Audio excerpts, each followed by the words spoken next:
Welcome, Ajay. Well, how It's are great to have Thank you. Ajay was here in September 2023, about 6 months, 4 months into your. When you were 27 years old. Yes, exactly. So it's great to have you back. You've said the World Bank was not born of altruism, but of strategic design. Many think of the World Bank as a humanitarian organization. It's not, but poverty alleviation has really been at the core of what it's done for so many years. Over the years, there's been a focus on education, on health, on infrastructure, on climate. You've put jobs as the North Star, the creation of jobs as the North Star, not as a byproduct, but of other investments, but as a goal in itself. Why jobs? Why do you think the World Bank can create jobs around the world? And why the shift in emphasis? So I think the reality is that the best way to alleviate poverty or eliminate it is to create jobs. The best way to put a nail in the coffin of poverty is to give a person a job. Because poverty is both a state of mind and a state of being, and a job alleviates both. You earn, but you also have hope and optimism. And if you don't have those two things, you remain one form of poverty or the other. And if you look at the history of the last 40 years of poverty alleviation in the world, most of it has happened in countries where jobs were created in the tens of millions: China, India, Mexico, Bangladesh, Vietnam, all mostly by outsourcing jobs and production from the developed world to these countries, principally for labor cost arbitrage reasons to start with, but then followed up by logistics cost arbitrage because they were building infrastructure from scratch, and they did a much better job of people building that than we would have had to do if we had to rebuild it. And they made good quality product as well. When you put those three things together, you ended up with this model of growth, job-centered. There's 1.2 billion young people coming through the pipe in the emerging markets who will be ready for a job between now and the next 12 to 15 years. Current forecast for those countries, same countries, is to create somewhere around 400 million jobs. Now, forecasts are made by guys like us, and so don't take it too seriously. And forecasts are not destiny. But we can't be wrong by 800 million. Something is missing in that space. And if we are wrong by 800 million, then what you have is not a demographic dividend. You have a time bomb ticking in the next 12 to 15 years. Because then if you're worried about illegal migration right now, just wait. If you're worried about military coups right now, just wait. If you're worried about drugs and people not being able to get access to being productively involved in society, just wait. You're saying you can't hear me, ma'am? Yeah. All right. Can we turn up the volume, please? I can. Thank you. That better? No. Is that better? Yes? Okay. Okay. Oh, God, you want me to repeat all that stuff?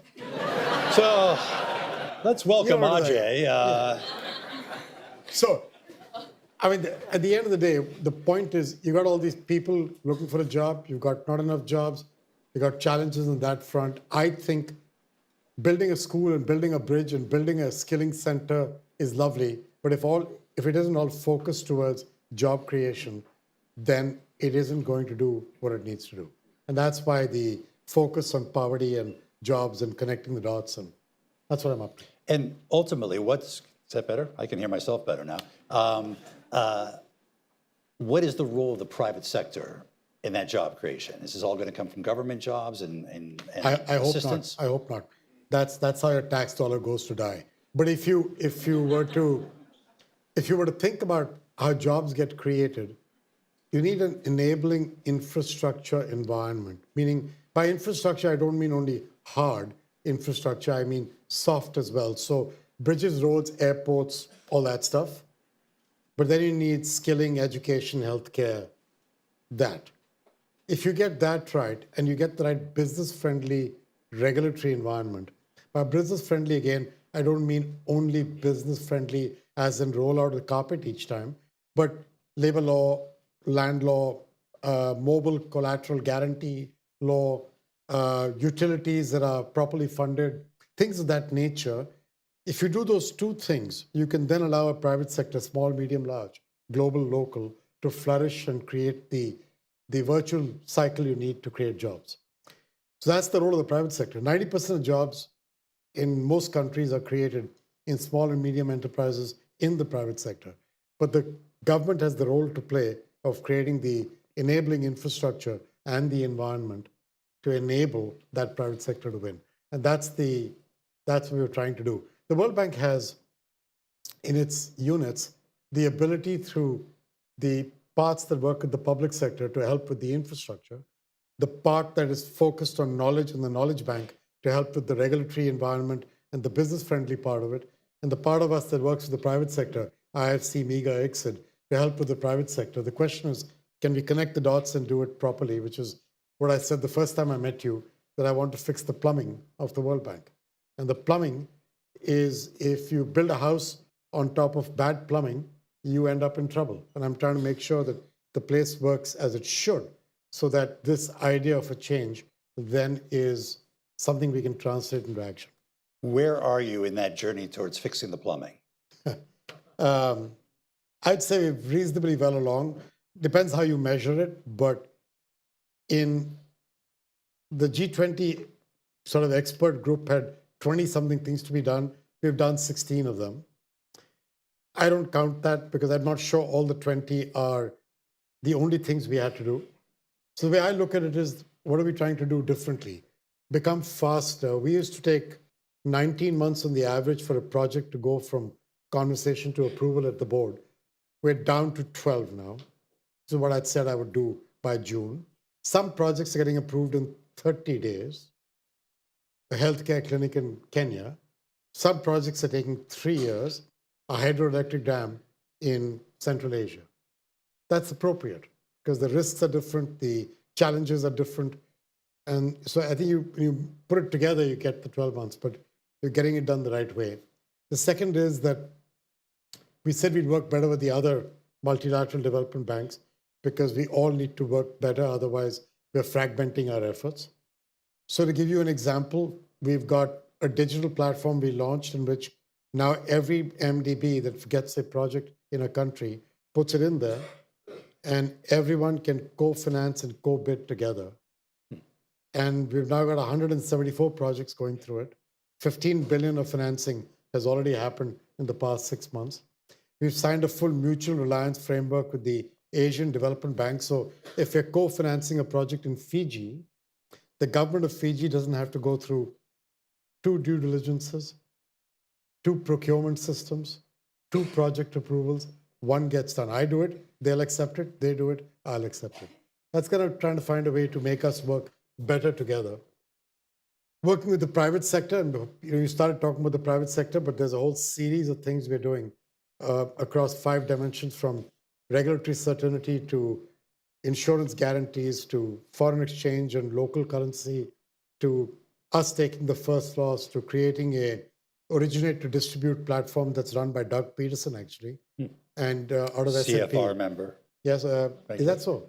Yes. You do manage to rope them all in. We tried. People like me too, but what the hell? CFR member. And giving more than pennies, I'll remind you, Mr. Rubenstein. And so there's work with the private sector. There's work on all of these dimensions. There's a corporate scorecard that are 153 items in it.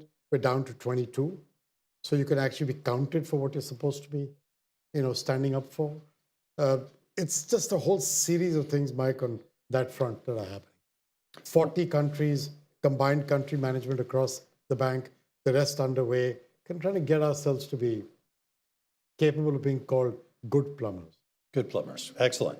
One of the areas you put a major focus on is expanding access to electricity, the M300. Is that 300 million more people in Africa or across developing countries getting access to electricity? Africa. Africa. And this has been a big week for you and energy policy and electricity policy. The board of the World Bank approved for the first time allowing the bank to get involved in nuclear power. Tell us about that and why it's significant. So the board not approved for the first time. We had not been financing nuclear for the past 40 years. What we got to was a good understanding and agreement that we would get back into that space and do it sensibly. So the first thing I see ourselves doing is signing a partnership with the IAEA so that their capabilities and our current and new, when we build them up capabilities, will get married together so we can work together. So Rafael Grossi and I are in the process of working out a way to work together so that we can bring his knowledge and safety and regulatory policy and safeguards to what we think we can build up as well. The second is to start working on looking at extending the fleet life of current fleet.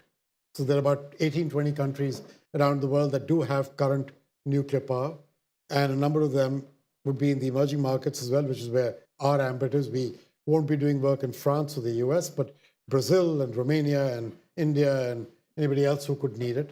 And clearly the economics of extending the life of these nuclear power projects is now far more preferential to building a new one. Then there's work we could do on getting new countries who want to go into it to understand the regulatory policy, the safety, the disposal of waste management, the various things you will need, in addition to the non-proliferation aspects of it with the IAEA, work on that. And the last one is small modular reactors there's a lot been talked about it for a long time, and it's one of those technologies that everybody's trying to find a way to get it to scale. The problem is there's not standardization yet across the different variants, and therefore, if we can help bring about standardization and scale in SMRs, could SMRs be the way of the future for a number of countries, or for that matter, for high intensity consumption data centers for AI and the like? So all this has to do with nuclear. We also got clear sort of insights for our clients and our employees of the World Bank's intention to continue being active in midstream and downstream natural gas. Gas being a good transition fuel, with the challenge that you got to make sure you manage the flaring and the methane leaks in gas, which we're working very hard on as well. But the idea is to get natural gas to be used in a number of countries where it makes sense as part of your energy mix. Where it's cheaper, it's important to have it, particularly if you have it in your soil and you're not relying on building imported systems for gas, but it's there. So can I help you develop and do things with it? The whole idea of M300, which is connecting 300 million people in Africa to electricity, is based on the following fact. 600 million people in Africa have zero power today, zero electricity. These are not brownouts or blackouts. This is nothing, no connection. And I think that electricity is a basic human right. I really think you should call it that, because without electricity, you cannot begin to think in terms of healthcare, education, jobs. You know, I've heard people say, let's use the power of digitization to change the future of Africa. I'm like, guys, what digitization are you talking about when half of Africa doesn't have power? What are you going to do? Your finger? You're going to charge your phone? You know, it's like Michelangelo kind of thing. It doesn't work like that. Life doesn't. So you got to get the basics right to get it to work well. And I think that getting power, getting electricity to people is just a starting point. And I don't mean 2 lights and a fan. Mm-hmm. That to me is inadequate. I'm talking about enough power to a household and a business to do what is needed to be done to be a productive participant in society. And that's where we came from with the idea of, along with the African Development Bank. I have no idea if we'll get there, Mike. In the last 10 years, we reached 100 million people to connect them to electricity. This is 5 years, 300 million. It's hard, but we're applying all the learnings we have around getting regulatory policy clarity. We have 20-odd countries that have committed, presidents, prime ministers, energy ministers have stood up in big halls and committed to the regulatory policy they will change in return for attracting us and the private sector to come there. We have told them we will give them budgetary support when they change the policy, what we call pay for results. In the last 2 years, pay for results has become 50-odd% of our financing. So I pay when you change. I don't give you the money in advance. And we're trying to use every tool in the toolkit, every arrow in the quiver to drive this change in policy. You got to get utilities that are adequately financed, that they will be able to pay the generator. Otherwise, that's where the breakdown happens. So things of that nature. We've had events in Tanzania, events in London last week, attracting a whole lot of private sector investors, other MDBs as well. The amount of money required for this is quite large. The World Bank will put almost 40 billion to work over the coming 5 years on this topic. The IMF is collaborating with us for another 15 billion or so from one of their trusts to be able to create the fiscal headroom for countries to make those utilities liquid and capable of paying and so on. And then from the private sector, we'll probably need somewhere between 20 and 40 billion more. And so this is a real opportunity, but a real task. But I just believe it's the kind of thing we have to do. A couple months ago, the Secretary of the Treasury came to the bank, I guess, around the spring meetings and said that America first is not America alone, and that the Trump administration wanted to expand U.S. leadership at the international financial institutions like the World Bank and the IMF. That's a distinct difference from, for example, the WHO or the WTO or other organizations that the administration has not been terribly warm to. Why is that? What do you think that, how can you think that the World Bank can align itself with Trump administration priorities? And how do you manage the fact that you're obviously the World Bank, you're not the US Bank, but the US is your largest shareholder. How do you manage changing priorities in the US vis-a-vis your other shareholders? And Mike, first of all, we just discussed nuclear, for example. And Scott and French Hill were extremely helpful in our work of trying to get this to be at a point where people on the board and our shareholders would support it. So were other countries, like the French themselves. That's two Frenches I just used, but I'm talking about two other Frenches, right? So the French government is helpful too. And as you know, France gets about 70% of its power from nuclear. So they kind of get the idea of this topic. So, Germany is going through a change in its approach to nuclear power. And so they were constructively helpful too. Even Japan, which, as you know, has been through a very difficult time after Fukushima, is keen to get back into looking at the opportunity of what safe nuclear power could mean. And I think the reality is that AI has suddenly made everybody realize that whatever projections we were working with for power consumption will not work in this new environment. And therefore, the alternative, if you're going to have power that's clean and base load and reliable, you're going to have things like gas and nuclear to be a critical part of your energy mix going forward. So there's good practical reasons behind all this. Now, why and how does the United States look at the World Bank in these different contexts? I think the reality of why the US understands the value of the World Bank through administrations is we have the power of leverage. So you can put money to work bilaterally, and that's $1 for $1. Or you can give me the money, and if it goes to IBRD or IFC, it's $10 for $1 because we have a AAA rating, which allows us to leverage up handsomely at a good price with good tenors, so we can in turn be useful to our client countries. In IDA, which goes to the poorest countries, we can only leverage up 4 times. And the reason for that is we give away roughly 1/3 of what we get from our shareholders to poorer countries every year because they need the money to be in the form of grants, no repayment, no interest. But the 2/3 is at highly concessional terms. And so when that gets paid back, you get a corpus and you can keep leveraging. So the math of the leverage in IDA is 4 times, but the rest is 10 times. So the total paid-in capital of IBRD, one part of the bank, is $24 billion over 80 years. Over 80 years. 80 years. And what percentage of that came from the US? 17%, $3.6 billion. The US over 40 years has put $3.6 billion in. Very large sum of money. And the IBRD over the same 80 years has lent out $1.4 trillion. And wait for this, for your bankers, listen to this. What is the non-repayment on those loans? Essentially nothing. Right.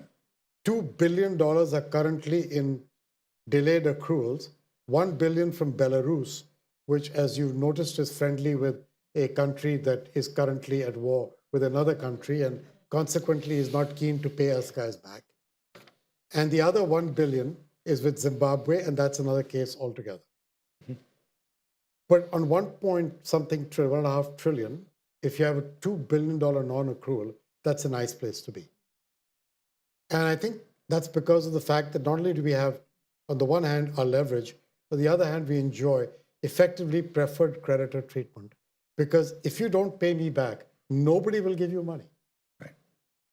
And therefore, the power of those two items together, I mean, honestly, if the World Bank did not exist today, we would have had to create something like this.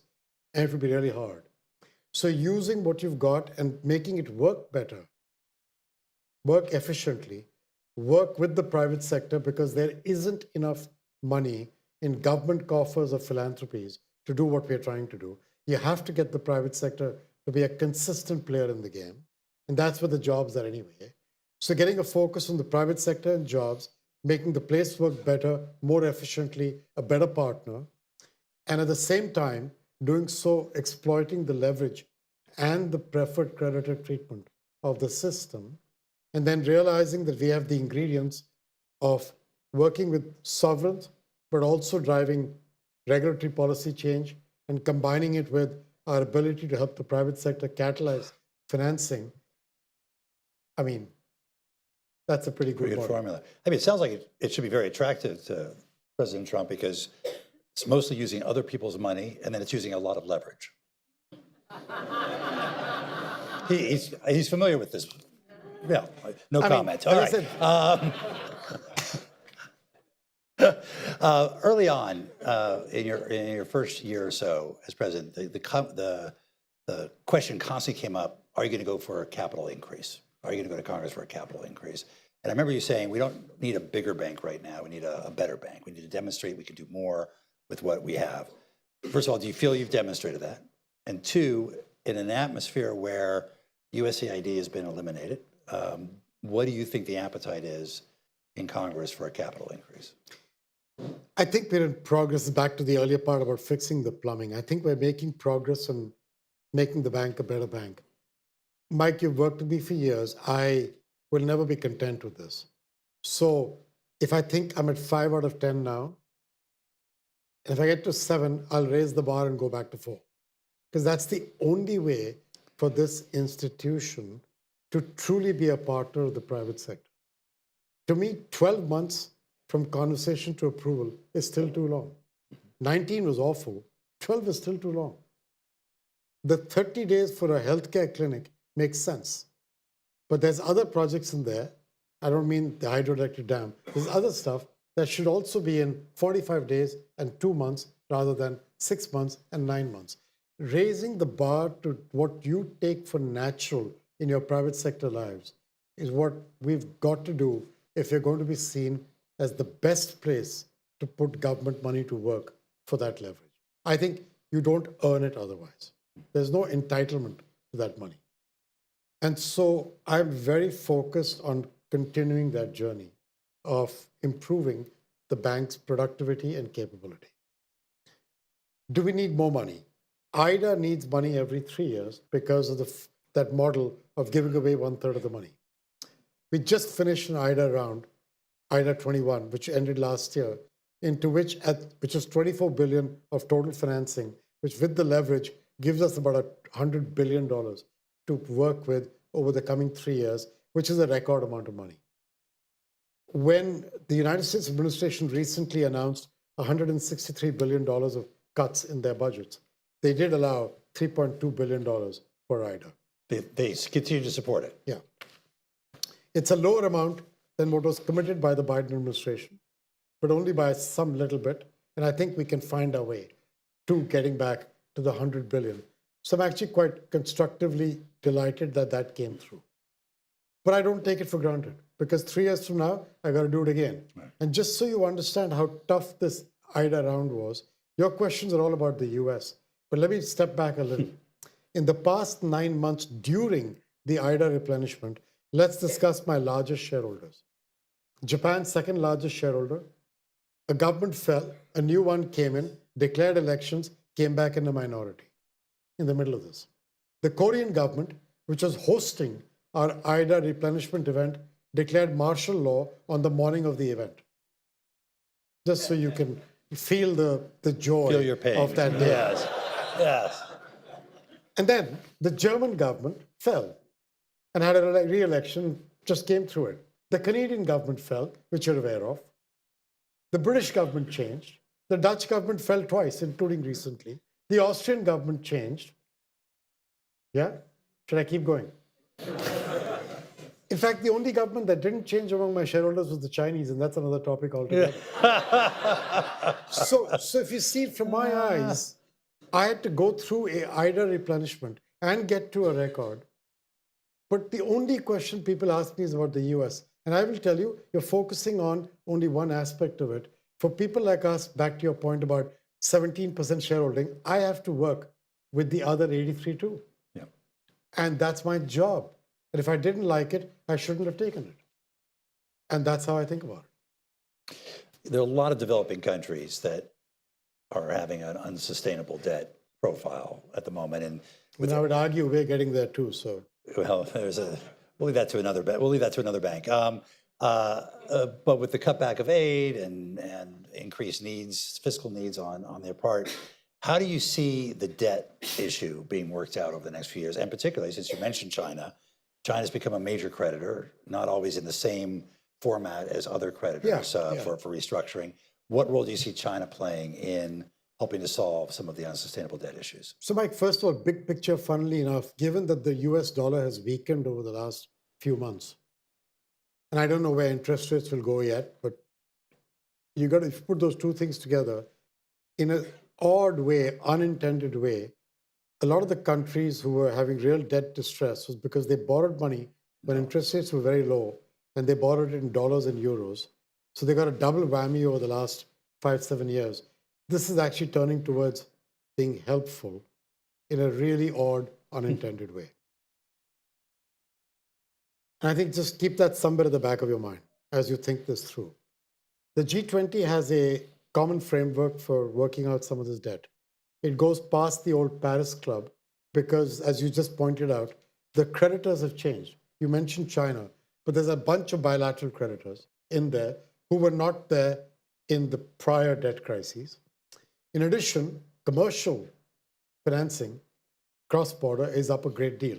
None of this, by the way, is discussing domestic debt.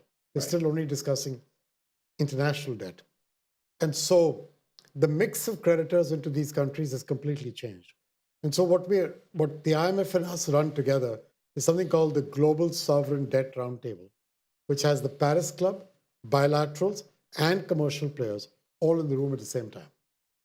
And 4 countries are going through the G20 Common Framework in Africa. Ghana, Chad, Ethiopia, and somebody else. 4 of them are going through it. Zambia's already gone through. Zambia, 4. Some of them took a long time to get through. Others have gone through faster.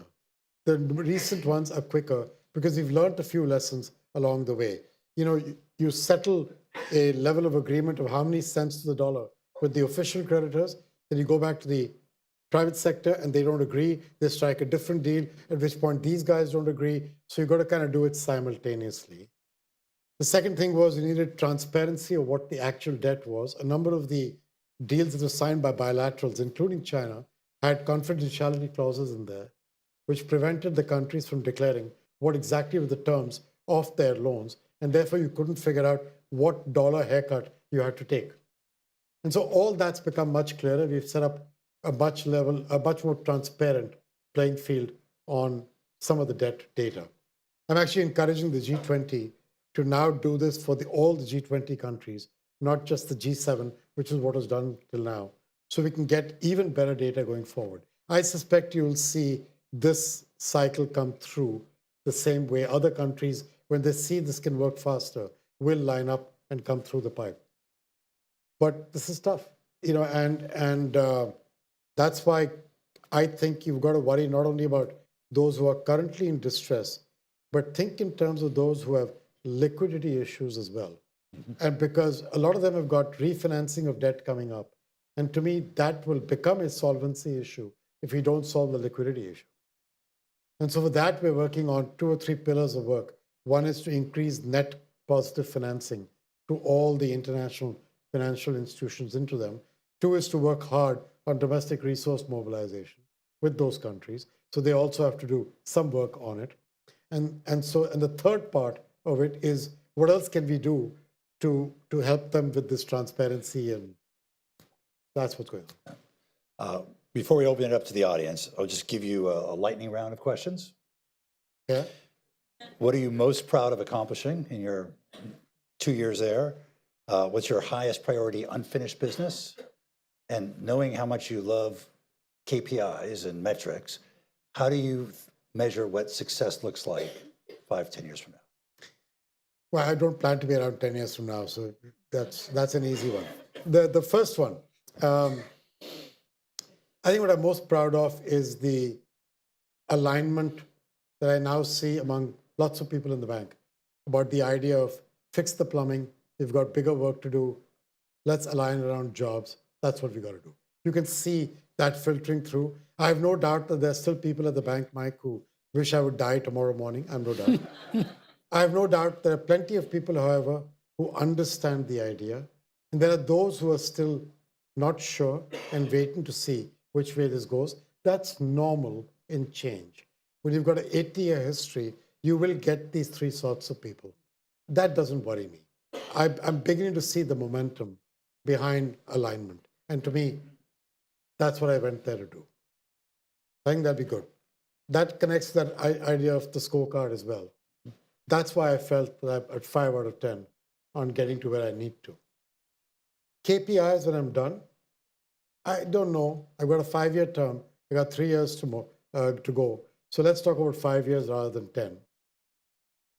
My view is that if in these 5 years, I am able to get the institution, to get the speed of projects to come down even further, that would be, from a client's point of view, the most important difference they will see in us. Because you've got to remember, at the other end, if it's a democratically elected government, it's probably got a 4 to 5 year term. If you spend 2 years discussing a project for approval before it even starts getting implemented, how much interest will that government have after the first 2 years of their term to keep speaking to you? And that means you're not getting a smooth pathway to development. You're getting a jerky pathway to a dialogue. Changing that to where things go through the pipe at a pace that they should will change completely the interaction between development banks and countries. And to me, that is the most important thing we can change. Terrific. All right, let's open it up to questions here in the room. I see one way in the back. Just to remind people, this is on the record or not for attribution? On the record? On the record. So identify yourself and make a short question. Thank you. Fascinating discussion. Bhakti Merchandani, Trinity Church, New York. You mentioned power as a solution to the jobs deficit in developing countries. Can you kind of share more about AI, white-collar jobs in developing countries, AI, white-collar jobs here? Sure. What models have you seen that work? Sure. So the AI topic is an interesting one. I want to break AI into, when we go through this, into big AI and small AI when we come back to the discussion. What I mean by big AI is what most people discuss, which is these large data-driven models. Now, to do AI well, you need 4 things to happen. You need computing power, lots of it. You need electricity, a heck of a lot of it. You need data, lots of it kept in its simplest form so it can be manipulated to the maximum extent possible, and then kept safe and secure with the right rules around privacy. And then the 4th thing you need is you need people who understand how to make that work and create the first algorithms and the work of working with such stuff. There are very few developing countries, aside from in India or a few others like that, that actually have those four things. And even India will be stressed on the power.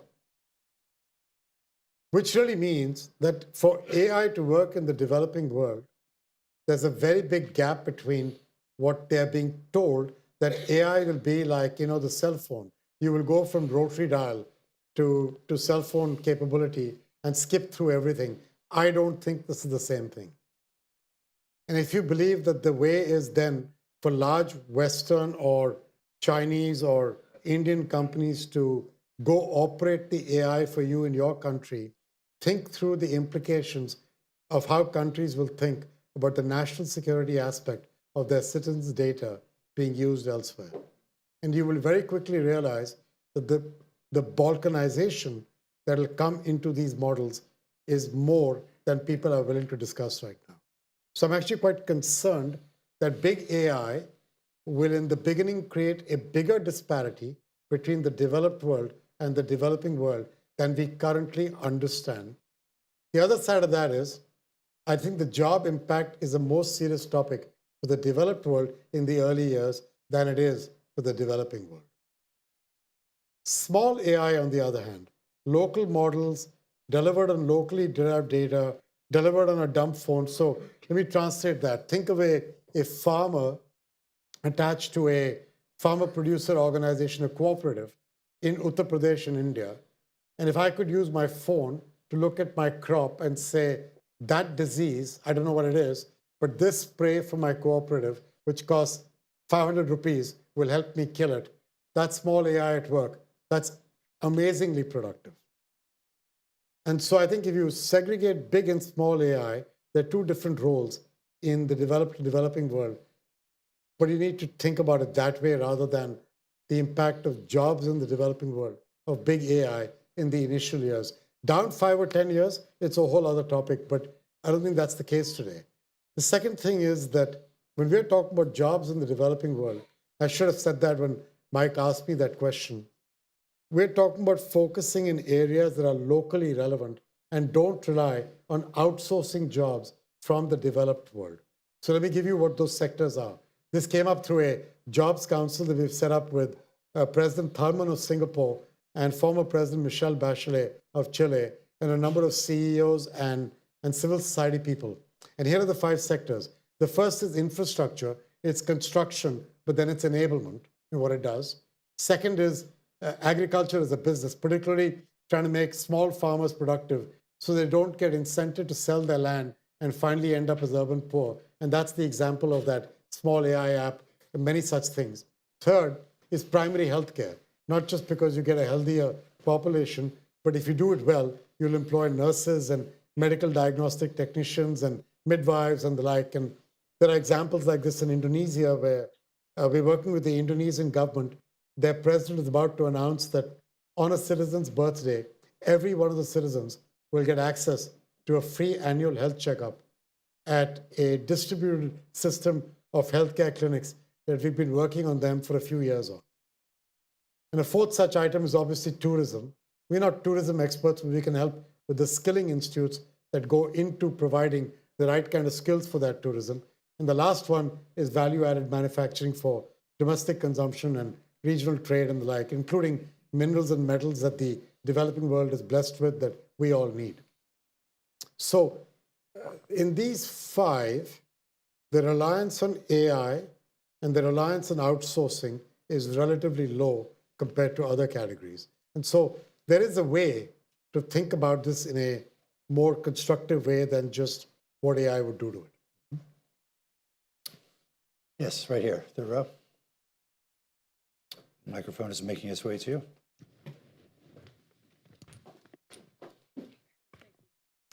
Monique Mansoura, independent strategic advisor on health security and biotechnology. So inspired by your work and this discussion. The question I have is, you talked about the soft enablers of health and education. And can you say more about that? I come from the work of health and biotechnology, and we really struggle with sort of the linkage to what a driver of economic development is, driver of jobs, how much harder it is if you don't have health to be a worker, to contribute to the economy. So I'd love your thoughts on that, and also sort of the insults that are things like the COVID war, right? One of the wars we didn't talk about. We lost 7 million lives, and the risks that persist in those types of threats. So Yeah, I'd value your insights. yeah. You know, one aspect of this health is you just heard me talk about this primary health care. So we made a commitment that we'll reach 1.5 billion people with better access to primary health care by 2030. Indonesia alone, as it turns out, will deliver 290 million out of the 1.5 billion. With this one, now this work has been going on for a while with them. And so this December, we're launching a effort with the government of Japan and the WHO. And Japan built some of the best universal healthcare thinking after the Second World War and has built on it. Japan's not a poor country and it can afford something. But the ideas and learning from it are what we're trying to bring into our primary healthcare rollout across the system. Yes, it's for getting better workers and healthier workers, but actually, to be completely honest, it has two other benefits. The one about jobs, the nurses, the medical diagnostic technicians, the midwives, not just doctors, but all of these. And in fact, it's the Indonesian government computed that it's the single largest possible generator of jobs other than tourism for the Indonesian government in the coming years. And then it'll drive healthcare costs down, which otherwise are climbing in Indonesia and reaching levels that they're much lower than, say, Malaysia or Singapore, but that would be a crippling number if they got to that. So this is a way of bending the curve by early diagnostics. But the other aspect of it is catching the next pandemic early. If you do have distributed healthcare clinics, which are doing regular testing and diagnostics, the probability of catching the next pandemic earlier is much higher than it was during COVID. So there's a whole series of benefits inside the idea of rolling out primary healthcare, which are important. The Indonesian month started with an effort that had begun in China, went to Peru and Indonesia and other countries on stunting. So children in Indonesia, a little while ago, 30-odd% of the kids in Indonesia were stunted because of malnutrition in the womb. And then, so the first 1,000 days, including the time in the mother's womb. And there is statistics available that tell you that a stunted child earns 17% less per year throughout their life than somebody without stunting. So think of the geometric progression impact of that number, 17% less per year throughout their life, throughout their working life, than somebody who wasn't stunted. So there is numerical information as well available to justify a lot of what should go into healthcare for the right reasons. Good. Yes, Fred Hochberg. Fred Hochberg. Ajay, years ago, I remember when I chaired the Exim Bank, multilateral banks like Exim around the world could not be subordinate to World Bank debt. So we sort of were boxed out of financing those projects. Is there any way around that, or has that changed at all, that you could then utilize all those export-import banks around the world? Hi, Fred. Nice to see you, buddy. It's not so much IBRD and IDA that is where that comes up. What I'm trying to do with IFC for the private sector, which is where Exim also plays, is to allow IFC to play a role where needed of being junior equity or first loss taker. Because clearly when this private sector lab that we had set up, which Mark Carney and Shriti Vadera were chairing at one time before Mark went off to do a slightly less important job. Thank God he's there. And so if that group of CEOs came back, including Larry Fink and a bunch of others as well, came back with 5 things to work on. One of those was, if a project in the emerging markets has all these other risks attached to it of foreign exchange and political risk, which we can help with, but it still has it. And therefore, for David Rubenstein as an investor, the water is still here. how do we bring the water down here? It could be if IFC said, I'll take junior equity or a capped return of 6% or whatever and allow it to come down here. That hasn't been our role because if we actually book the loss, I'm going to have to go back to my shareholders over time to get a capital increase, and that's an ugly discussion. So how do you manage that dynamic is the issue. What we've done is we've created a new fund called the Frontier Opportunities Fund. I didn't want to call it a first loss fund for obvious reasons. It's not, it's as a banker, it kind of makes me uncomfortable. But a Frontier Opportunities Fund sounds pretty cool. And we've funded it from our own retained earnings to start with. But now I'm going to philanthropists like David Rubenstein and saying, how about putting your money where your mouth is and, you know, and give me some money for the right reason. If I'm taking a risk to help private sector capital go into these emerging markets for development and you believe in that cause, then help me out with this. I'm just kidding. That's the kind of thing I'm trying to do. And I think that's very different from what it was like, Fred, when you were discussing that topic. So if you go back to the Exim Bank, come talk to me. This gentleman here in the front row.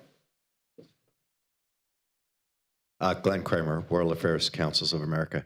I'm curious, I know it's not your mandate to deal with humanitarian assistance the way USAID did, but since the US was the largest donor country, and you talk about 300 million people getting electricity in Africa of the 600 million that need it, I'm curious the impact of the basically closure of USAID, the termination of almost 10,000 people, and the retreat of the U.S. from the humanitarian assistance realm. How does that impact your work, or does it? I mean, you have your own mandate and you've got to push ahead, but I'm just curious. People need electricity, but they also need food. They're also, you know, they need medicine. They need a lot of things which the U.S. was providing and no longer is. Yeah. Well, so the first thing is it does impact us in one way somewhat directly, which is trust funds that we hosted, which may or may not be contributing to our work, but we host them because we provide hosting services for a lot of these. A number of them had some funding from USAID, and that obviously has gone. And so those people are stressed about how to manage their numbers. That's not direct impact, but it's there. I see them, I meet them, I hear them. The indirect impact is if you were funding in some countries a large part of their health cost through this, then they will come back to us looking to put IBRD and IDA money to work towards supplementing their health budgets. And to me, that's an indirect impact. It's obviously taking away from something else we could have funded. But it's a question of prioritizing the right thing at the country level. One of the challenges we had as a bank, which is part of the making us work better, is that we have this thing called a country partnership framework, which is the equivalent of a strategic plan of the country. And if you write it too broadly, you can end up justifying any project for its financing. What I'm forcing our teams to do across all the parts of the bank is first write one for the whole country, because most countries view public-private partnerships as an integral part of their life. And therefore, giving them a public sector CPF separate from a private sector one isn't very useful. And so getting one done together is kind of practical. Secondly, write it in 5 pages as compared to 150, because your client will not read 150 pages. They'll give it to somebody 7 levels down to translate into an executive summary. You may as well do it yourself, because then your words will be seen and you'll be forced to prioritize.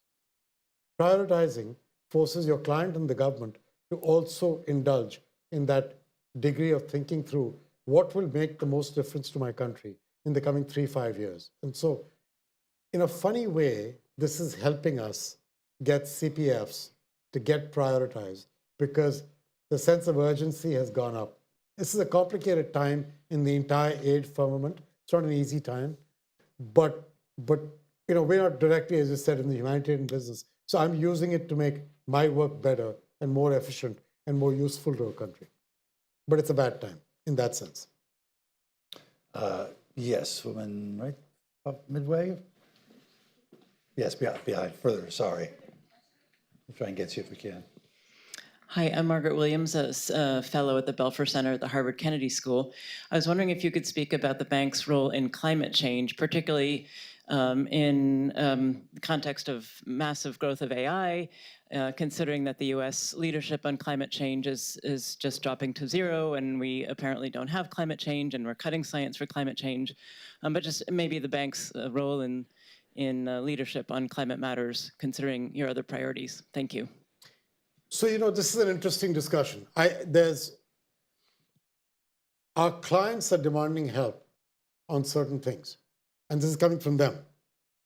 So if you're a client who's at the receiving end of big challenges of weather pattern changes or forest fires or things that impact you, what we would call adaptation in that part of the world, they're really keen that we work projects with them that help them. Or they're looking for ways to mitigate the future growth of emissions by looking at stuff like a rail corridor instead of truck transport in Lobito in Africa, for example. When I talk about the World Bank wanting to put 45% of its financing into climate-related financing, one of the biggest discussions with governments around the world right now is, what does that mean? The US is saying, I don't like that because you're diverting away from what is the purpose of your mandate, which is education, healthcare, and so on. And when I explain that you may think that, but actually the 45 is not going into solar and wind. It's actually going half into adaptation, which is a school that is hurricane resistant, a road that doesn't get washed away in the monsoons, seeds that are heat, capable of surviving hotter temperatures, drip irrigation instead of flooding irrigation. Most of them will say, we should do that in Miami too. And then if you talk about mitigation and you say it's about the Lobito train corridor instead of trucks, and it's about growing rice with the kind of methane emissions that are much lower because you manage it better than flooded fields, or it's about fighting methane emissions from flaring and the leak of gas, or it's about electric buses instead of diesel buses in a bus rapid transit system, then most people agree with that too. The problem is that the words climate finance are getting weaponized in this situation. On both sides, you will find the Europeans are ready to commit harakiri if you change the words. And so we need to find a way with those shareholders that I have who represent the whole world to find a sensible answer where we do what we need to do, because we're not targeting 45% of our money going there. As we build schools, we're building them hurricane resistant. Why would you not? As you build a road, you're building it monsoon proof. As you put seeds to work, you're building heat resistant varieties of seeds and putting them in. So automatically, more and more of my financing is going into what our shareholders and the MDB world count as climate financing. It's not the target, it's a derived number.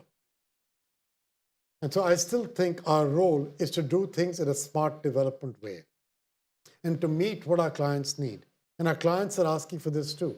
But I'm not taking money away from schools or healthcare or skilling or bridges or roads or airports. I'm actually making that integral to what we're doing and connecting it to jobs, but doing it in a way that we call smart development. And so use whatever words you want, but don't make this a fight that throws the baby out with the bathwater.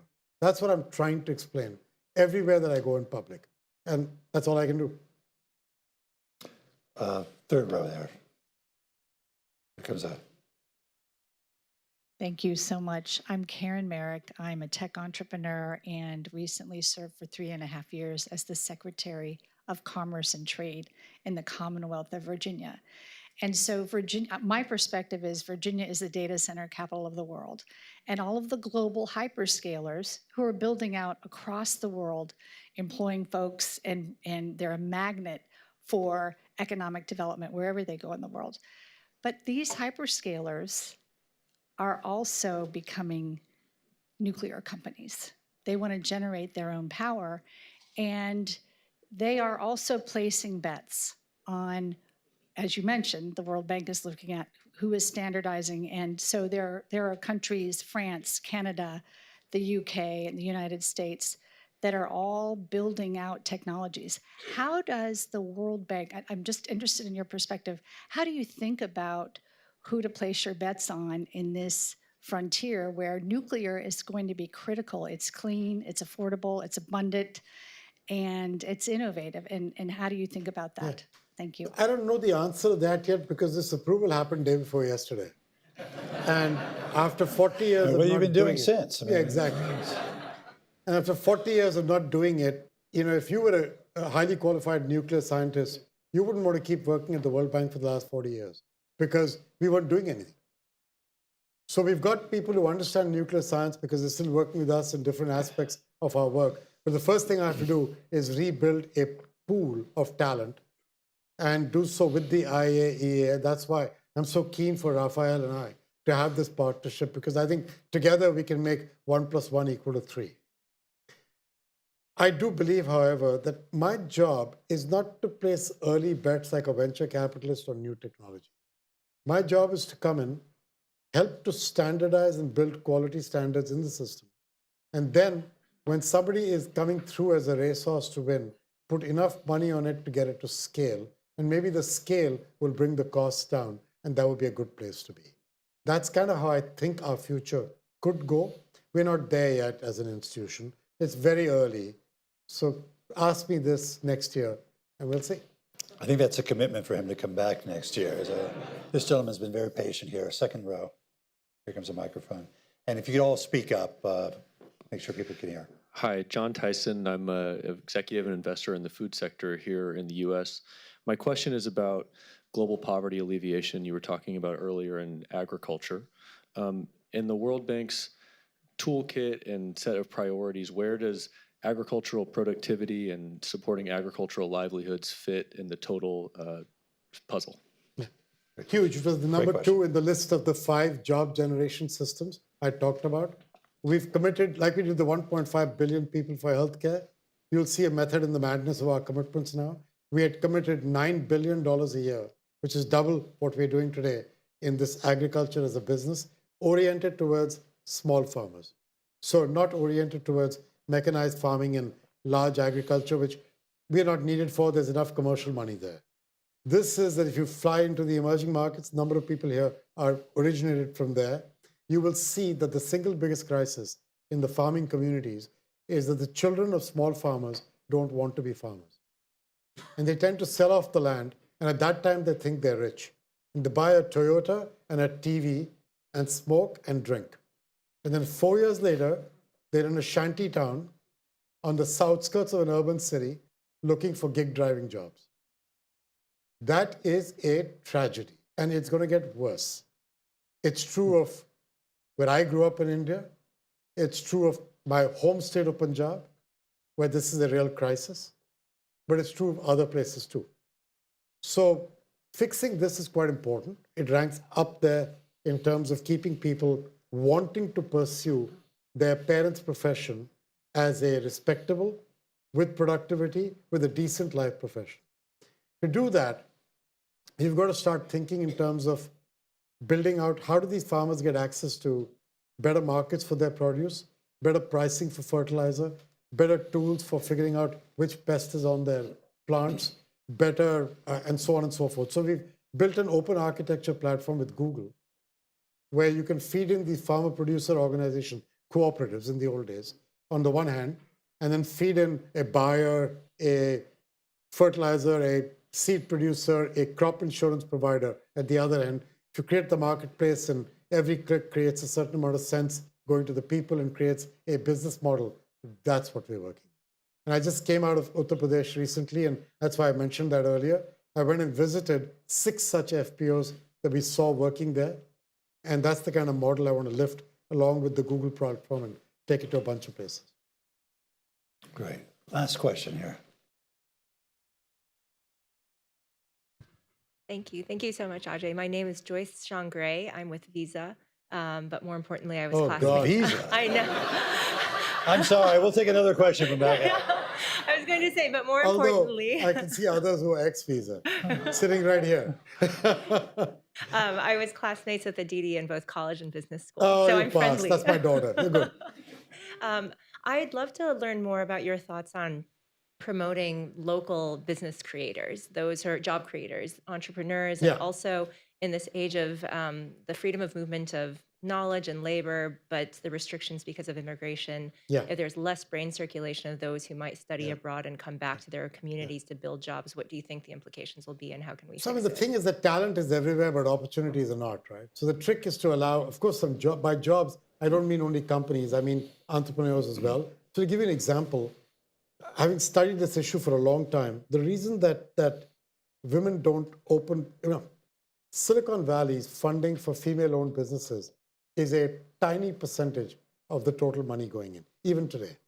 There are reasons why this is even worse in the emerging markets. One of the challenges is women don't own the assets in many emerging markets. The legal and cultural system fights against it. So if you give a woman a loan, she will be able to leverage that by going to a bank and saying, hey, the IFC gave me a loan, and she might get another $2 from some bank. But if you give her a grant of equity, or if you give her access to equity, she'll probably raise 10 from banks. And so the multiplier effect of equity is what we're talking about here. So one of the commitments we've made is to reach 80 million women with access to financing, about half of that is equity and half for debt in these coming years, and a chance to give them the ability to create entrepreneurial energy. I was in Nairobi and visited a innovation center we had set up along with the government of Denmark and the UK. And 3,000 businesses have been through it in the last few years. And 60% of them are women-owned. And what it was supposed to be towards climate benefits. So these two girls I met there, literally girls, they were, by now they're about 30, but when they started, they were in the 20s. And, mangoes that get a blemish on the outside, nobody buys them. But they're perfectly fine. So they would buy these mangoes at a discount and air dry them and then package them and sell them as dried mangoes, which I thought was something only Indians ate. Turns out the entire equatorial belt loves that jazz. And so it became a decent business. And then they met a guy at that innovation center who was processing biomass for pellets. And they started buying his biomass and a furnace.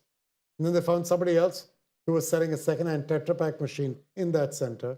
Now they've got a $23 million revenue. Wow. And I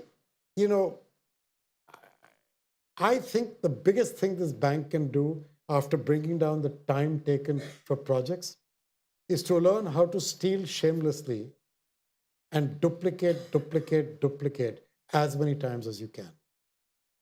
Because an idea like that, this innovation center, why shouldn't we have 100 of these in Africa? We don't. We've got a few. And so the power of an institution like ours is create prioritized things in countries, few priorities, get things through the pipe fast, and then help to duplicate and transfer success. Because then we make a difference in a finite period of time, including for entrepreneurs. And that's the kind of thing that I'm trying to change. We have our knowledge bank is full of experts. You want to learn about drinking water? Tomorrow morning, you'll have 3 people with PhDs and Nobel Prizes sitting with a chart paper telling you all about drinking water. That's lovely. My problem is I want those projects replicated in 100 places. We're taking our knowledge bank, which is across the IBRD, IDA world, the public sector side and the private side, putting it together. And in every practice, we're going to have one group of people who focus on regulatory policy change and policy, back to my earlier discussion. One group of people whose only job is to steal shamelessly and copy. And stealing shamelessly is a really good thing when it's for the right reasons. And that's what I'm trying to get. Productizing, what people in the consumer world would say, you productize what you produce. You test it and you roll it out. That's what we need to do more of. I've known Ajay for 25 years. I worked directly for him for about 4 years, MasterCard. Tough times. Inspired by him every day. I think you can see why. Please join me in thanking him for being here. Thank you.